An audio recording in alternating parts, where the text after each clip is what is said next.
for this. So drawing two, I would say that there's probably about half of us who need to finish our value scales and our value spheres in the charcoal. So I apologize for this kind of flip-flopping, but let me actually do something off of the screen first, and then I'll put in my second camera, okay? So one of the reasons why we're practicing these different techniques is because charcoal is very temperamental, right? It's very temperamental. So if you want to do the smooth blending technique, right, and that's that first sphere and first scale that we practiced, where you can't see any of the paper and that you're able to smudge it with your fingers and the blending stump, you're going to want to buy yourself one of two things. You're going to want to either get yourself some of this workable fixative. You need to spray this outdoors, so just be aware of it. This is actually pretty good art supply material for you as an artist. It's good for graphite, it's good for charcoal, it's good for pastel. It really helps make it smear less, but also when you're layering the charcoal on top of each other, it tends to get harder and harder to add more color. So like if you have a thick layer of white and you're trying to add a little black, it's not going to make a big difference. So a lot of times you have to spray it and it dries in like moments, seconds. And then you can work back into it and you're like, oh wow, that black actually is much darker. It's almost like it gives you a new tooth to the paper, okay? Now this is not that expensive. I was actually surprised. This stuff used to be much more expensive. Blick has it on sale. There's a Blick in Wheaton, or you could order it online and get it really, really fast. Another thing you could use is what I used when I was in high school, and it is Aerosol Hairspray. So up on the screen right now, I have a link, or not a link, but I have the image, and these are all linked to the agenda. You could just use cheap aerosol hairspray. Now on Amazon, it's really expensive, but if you went to Walmart or Target, you could probably pick it up for $2 or $3. So if you're not able to get to an art store, or you have aerosol hairspray at home, you can use this, and it works just as well. You just do a little light mist on top of it, about 12 inches away, let it dry, and then you can work back into it. So that's really good for smooth blending, okay? So let me go ahead and switch my camera. Like I said, the links for this stuff is online. I can't get you guys like your own, like I can't put it in supplies because it's just too expensive, and I don't have that many bottles of this stuff. This is the kind of stuff at school that we definitely share. So, sorry, new sharing.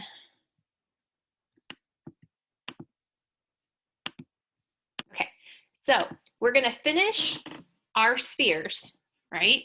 And you want to have it drawn out. Oop, my video is lagging a little bit. So you have to do the smooth blending, right? And the paper as value. And I made several comments to people. A lot of people are smudging paper with value, and that you do not smudge. So some of us actually have to redo that because we didn't do a very good job. So paper as value, you should see the paper. You should only build up the white and the black with pencil control and layering and maybe a little bit of pressure, right? And filling the tooth of the paper, okay? This one is probably the safest to do at home. It's probably gonna be less messy than doing the smooth blending, okay? So I think the smooth blending is like very satisfying. It really creates those nice dramatic dark backgrounds like we have in like some of our images.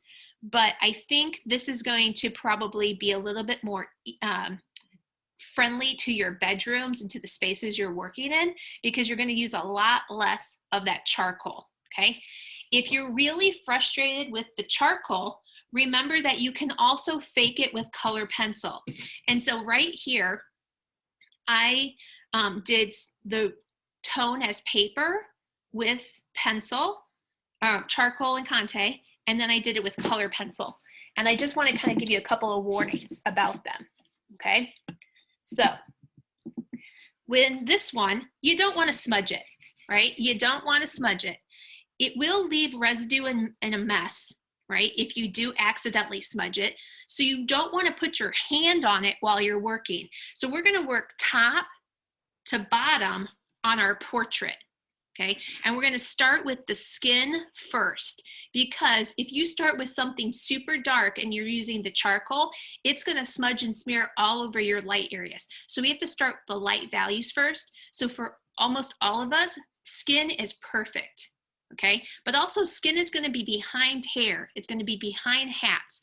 And so we want to do things in the layer and the level in which they are seen. So it's going to be more believable to put the skin first and then put eyelashes on top of skin.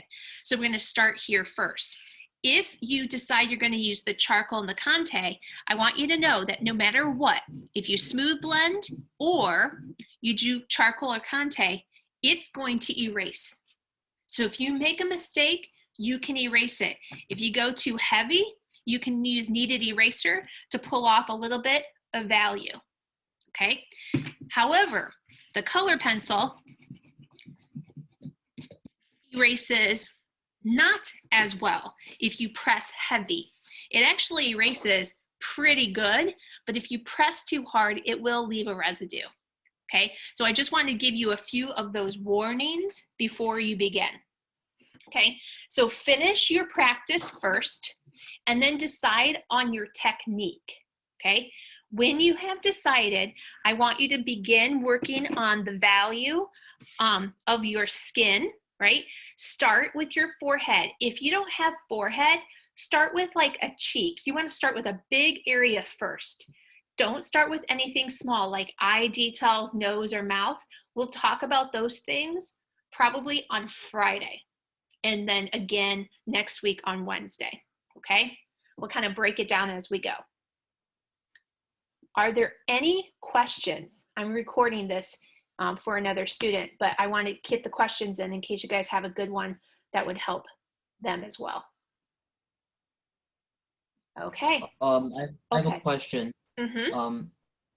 So like if I start out, so like can we so like after I finish practicing, do I flip the paper over and start my charcoal photo on the other side?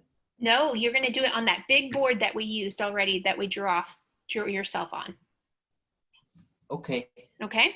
Yep, that little gray paper is just for practicing. So if you ever need to go back and practice something, practice it there first. We've got tons of extra paper. And you've got tons of space too, that if you like need to practice one of those techniques again, do it, right? It's better than being frustrated and feeling like you ruined your portrait. Any other questions? Okay.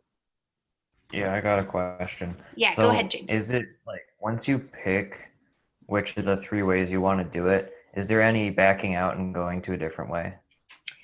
Yes, you can always smooth blend on top of the Conte pencil. Okay, I would probably say the hardest thing to switch from is the color pencil because it has a waxy residue. And so if any of it stays, I'm not sure if the charcoal will always cover it because the color pencil is a little slick and waxy. So it has oils in it. So if you do smooth blending, you can, or excuse me, when you do the tonus paper, you can always make it smooth blending. I don't think you could ever undo the smooth blending though, because it's going to smudge and smear and leave a lot of residue. That was a good question. Anything else?